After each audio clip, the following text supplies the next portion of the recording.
इस वीडियो में हम लोग देखेंगे क्लास 9th की जो मैथ्स की बुक है उसका चैप्टर 1 की एक्सरसाइज 1.2 1.1 हम लोग कवर कर चुके हैं। अब 1.2 का जो क्वेश्चन नंबर 1 है वो कहता है हम लोग को ट्रू या फॉल्स बताना है। तो देखिए, every rational number is a real number. क्या हर रेशनल नंबर जो है वो रियल नंबर होता है? क्या ऐसा होता है क्या नहीं होता है? तो इसका आंसर हम लोग को देना है। तो देखिए, हर रेशनल नंबर रियल नंबर होता है। रियल नंबर क्या होते हैं? जो रूट्स वगैरह में नहीं आते हैं, मतलब रूट्स वगैरह में आ सकते हैं, जैसे कि जो डिफाइंड किए जा सकते हैं कि हाँ मतलब इस फॉर्म में इसको लिखा जा सकता है और एग्जैक्टली उसकी यही वैल्यू है, तो वही रियल नंबर होते हैं। तो हर इर्रेशनल नंबर जो है क्या वो रियल नंबर होता है? क्या जो √2 √4 और ये सब क्या ये सारे के सारे रियल नंबर्स हैं? तो हाँ, बिल्कुल सही बात है, ये सारे के सारे क्या हैं? रियल नंबर्स हैं। ठीक हो गया। Every irrational number is a real number. ठीक है, ये चीज़ ट्रू है।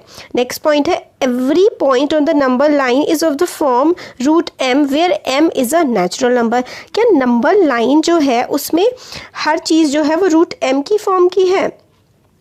तो देखिए ये फॉल्स हो जाएगा, because negative numbers can not be the square root of any numbers. तो जो निगेटिव नंबर्स है ना वो स्क्वायर रूट में नहीं लिखे जाते हैं। आप ऐसे कभी नहीं लिख सकते हैं, ऐसे -16 नहीं, कभी नहीं, इट इज़ रॉन्ग। आप सिर्फ ऐसे ही लिख सकते हैं।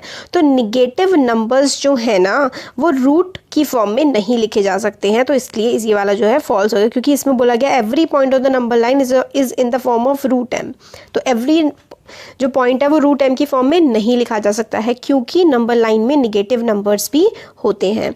नेक्स्ट आता है every real number is a rational number. क्या हर रियल नंबर रेशनल नंबर होता है? तो ये फॉल्स है, क्योंकि rational numbers are also a part of real number. Every real number is a irrational number. क्या हर एक जो रियल नंबर है वो इर्रेशनल ही होगा? नहीं, हर रियल नंबर रूट की फॉर्म में तो नहीं हो सकता। रियल नंबर 1 2 3 4 है ना, हर अब √2 और 2 क्या मतलब आप 2 को √2 लिख सकते हैं? तो आप नहीं लिख सकते, इसलिए थर्ड वाला फॉल्स हो जाएगा, because rational numbers are also a part of real numbers. तो थर्ड वाला भी हमारा फॉल्स है, सेकेंड भी हमारा फॉल्स है और फर्स्ट हमारा ट्रू हो जाता है। आप इतना इंपॉर्टेंट ट्रू फॉल्स तो वैसे भी एग्जाम में नहीं आते हैं। क्वेश्चन नंबर 2 है are the square roots of all positive numbers irrational. क्या स्क्वायर रूट्स जो होते हैं सारे के सारे पॉजिटिव नंबर्स के वो इर्रेशनल होते हैं? तो भाई बिल्कुल गलत बात है। √4 जो है वो क्या है? एक इर्रेशनल नंबर है ना, बट इसका जो रूट हम लोग निकालते हैं वो क्या आता है? इसका आंसर 2 आता है। तो are the square root of all positive number is irrational. क्या स्क्वायर रूट सारे पॉजिटिव नंबर का इरेशनल होता है? नहीं। √16 क्या हो जाता है? 4 हो जाता है। तो हर जो इस तरीके से रूट में लिखा जाएगा क्या इसका आंसर इरेशनल आएगा? तो नहीं, ऐसा नहीं है। जैसे कि √16 का जो आंसर होता है वो 4 होता है, इसलिए जो सेकंड पॉइंट है ये वाला हमारा फॉल्स हो जाता है। कैसे? No. If we take positive integer से 9, इसका रूट क्या हो जाएगा? हमारा 3 हो जाएगा, which is a rational number. √9 का क्या आंसर आता है? √9 को अगर हम लोग सिंपल फॉर्म में लिखेंगे तो 3 आ जाता है। ये आप लोग 8th क्लास में पढ़ के आ चुके हैं, एक बार मैं फिर भी आपको बता देती हूँ कि √2 इंटू √2 आप 2 बार रूट को मल्टीप्लाई करेंगे तो वही नंबर आ जाता है। ठीक है। स्क्वायर रूट्स जो है 4 का स्क्वायर रूट होता है 2, √16 का होता है 4, √25 का होता है 5, ठीक है, √36 का होता है 6। ठीक हो गया। तो इस तरीके से हम लोग रूट निकालते हैं, ये हम लोग 8th क्लास में पढ़ के आ चुके हैं। तो इसलिए जो सेकंड वाला क्वेश्चन है इसका आंसर जो है वो हमारा नो हो जाता है। अब आता है show how √5 can be represented on a number line. √5 को आप किस तरीके से नंबर लाइन पे रिप्रेजेंट कर सकते हैं, ये क्वेश्चन है जो इम्पॉर्टेंट है। ये वाला क्वेश्चन हमारा इम्पॉर्टेंट है जो कि एग्जाम में पूछा जा सकता है। तो देखिए यहाँ पर हमें दिखाया गया है locate √5 on the number line. √5 को आपको नंबर लाइन पे लोकेट करना है। तो सिंपल से सबसे पहले आप क्या करेंगे? आप एक नंबर लाइन ड्रॉ कर लेंगे। ठीक है, आपने ये नंबर लाइन बना ली है। नंबर लाइन में क्या होता है? ज़ीरो होता है, फिर इधर वाले जो नंबर्स होते हैं वो नेगेटिव में होते हैं लेफ़्ट साइड वाले, और जो राइट साइड वाले होते हैं वो हमारे क्या होते हैं, सारे के सारे पॉजिटिव में होते हैं। अब हमसे ये बोला गया है कि हम लोगों को क्या करना है, √5 हमें नंबर लाइन पे दिखाना है। तो अब देखिए √5 को आप दिखाने के लिए क्या करते हैं, सबसे पहले आप लोग लगाइए पाइथागोरस थ्योरम। तो आप क्या करिए, आप स्केल लीजिए, जैसे कि आपने जो नंबर लाइन बनाई है ना, ये ऐसे ऐसे करके ये, तो इसमें यहाँ पे आपने 0 बनाया है, एक पे आपने 1 बनाया है, 2 बनाया है और 3 बनाया है। अब आप देखिए आप 5 कैसे ला सकते हैं, मतलब आपका आंसर √5 आप किस फॉर्म में लेकर के आ सकते हैं। तो या तो आपको देखिए इस फॉर्म में आप √5 लेकर के आ सकते हैं। कैसे ला सकते हैं आप √5, अगर आप पाइथागोरस थ्योरम लगाएं तो 2 का स्क्वायर 5 बनाने के लिए आपको 4 + 1 करना पड़ेगा, बिल्कुल सही बात है, करना पड़ेगा। 4 को आप लोग क्या लिख सकते हैं, 2 का स्क्वायर, 1 को आप लोग क्या लिख सकते हैं, 1 का स्क्वायर। तो इसका आंसर क्या आ जाएगा, इसका आंसर आ जाएगा 5, राइट, बिल्कुल सही कह रही हूँ। तो 5 बनाने के लिए हम लोगों को किस चीज़ की ज़रूरत होती है, हम लोगों को 5 बनाने के लिए 2 और 1 की ज़रूरत होती है, क्योंकि हमें पाइथागोरस थ्योरम लगानी है। पाइथागोरस थ्योरम आपको पढ़ी हुई है आप लोगों ने, ठीक है, 7th क्लास से।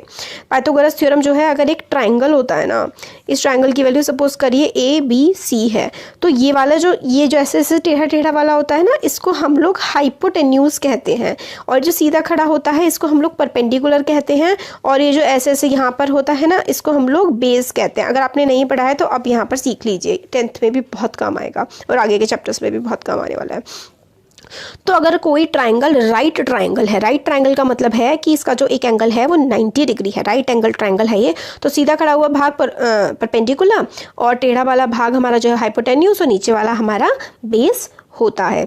ठीक हो गई ये बात। अब पाइथागोरस थ्योरम जो होती है वो हाइपोटेन्यूज का स्क्वायर = बेस का स्क्वायर प्लस परपेंडिकुलर का स्क्वायर होती है।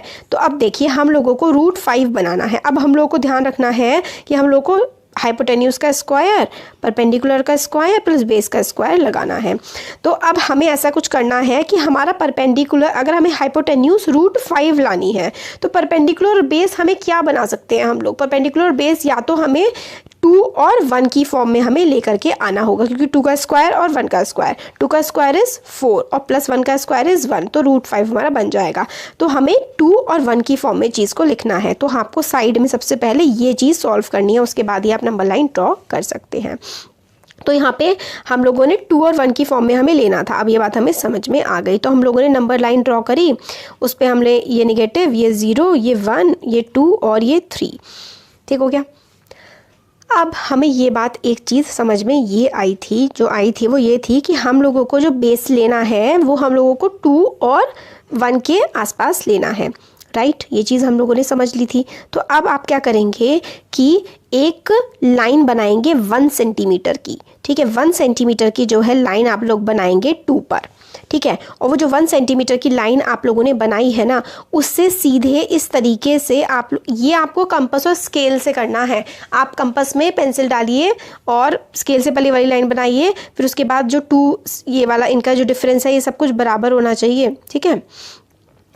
फिर आप लोग क्या करिए, पॉइंट जो 2 पॉइंट है ना सेकेंड वाला, उस पर आप एक सीधी 1 यूनिट की, सपोज करिए 1 सेंटीमीटर या 2 सेंटीमीटर की जो भी है, बट बिल्कुल इक्वल यूनिट की आप लोगों को क्या करनी है, आप लोगों को इक्वल यूनिट की एक लाइन खींच देनी है, ठीक है।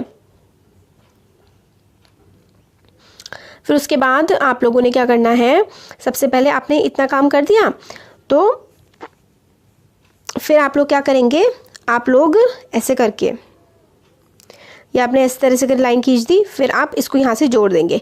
फिर जो आपका कंपास है ना वो आप यहाँ पे रखेंगे इस पॉइंट पर रख करके आप ये वाला मेजरमेंट, मतलब इसको और इसका मेजरमेंट लेंगे, यहाँ पे कंपास का पॉइंट रखेंगे और ये वाला मेजरमेंट आप लोग ले लेंगे, ठीक हो गया। और फिर ये वाला मेजरमेंट लेने के बाद आप यहाँ पर आर्क लगा देंगे। फिर जो आपका यहाँ पर आर्क लग जाएगा मेजरमेंट लेने के बाद, फिर ये आर्क ऐसे करके लग गया, तो बस ये जो यहाँ से पॉइंट यहाँ के ऐसे करके जा रहा है ना, यही ये वाला जो पॉइंट आप बना रहे हैं यही आपका √5 बन जाता है। तो बस सिंपल सा है, ज़्यादा कुछ इसमें आपको इतना कुछ करना नहीं है। सिंपल सा आपको क्या करना है, आप लोगों ने 1 या तो 1 1 पे भी ले सकते हैं। वैसे अगर आप लोग √5 लेना है ना, तो √5 के लिए आपको 2 पे इसको लाइन खींचनी है, फिर ऐसे करके जोड़ना है। ये ट्रायंगल तक तो आप इजीली बना लेंगे, नो बिग इशू राइट, कोई प्रॉब्लम नहीं होगी। फिर जब आपने ट्रायंगल बना लिया ना तो आपके कंपास की नोक को आपको यहाँ पे रखना है। नोक को यहाँ पे रखने के बाद आपको यहाँ तक इसको नापना है और फिर जो मेजरमेंट आएगी वो आपको मार्क कर देनी है बस, और बस वो √5 बन जाएगा। तो आ गया होगा कि बस कुछ भी नहीं है, सिंपल सा है। आपने ऐसे करके ये वाला ट्रायंगल आपने ड्रॉ कर दिया था, फिर आपने यहाँ से लेकर के यहाँ वाला मेजरमेंट लिया और फिर यहाँ पर आपने कंपास को ही रखा और फिर ये वाला आर्क ऐसे करके ड्रॉ कर दिया। कंपास के पॉइंट को यहाँ रखा, पेंसिल ऊपर साइड से, और आपने ऐसे करके आर्क ड्रॉ कर देना है। बस सिंपल सा इतना सा करना है। और बाकी सारे के सारे मेजरमेंट्स जितने भी बनाएंगे, चाहे आप √2 बनाए तो √2 के लिए आपको ऐसे करके 1 और जैसे कि 0 से लेकर के 1 पे ऐसे करके ये वाला बनाना है, ये वाला मेजरमेंट लेना है, फिर इस पॉइंट से रख के आप ऐसे करके आर्क काट देंगे तो आपका √2 बन जाएगा। इसी तरीके से √3 बन जाएगा, ठीक है, 1 और √2 करके। तो सिंपल होते हैं, इसी तरीके से सारे के सारे बन जाते हैं। तो एक्सरसाइज हमारी सेकेंड वाली ख़त्म हो गई। Thank you.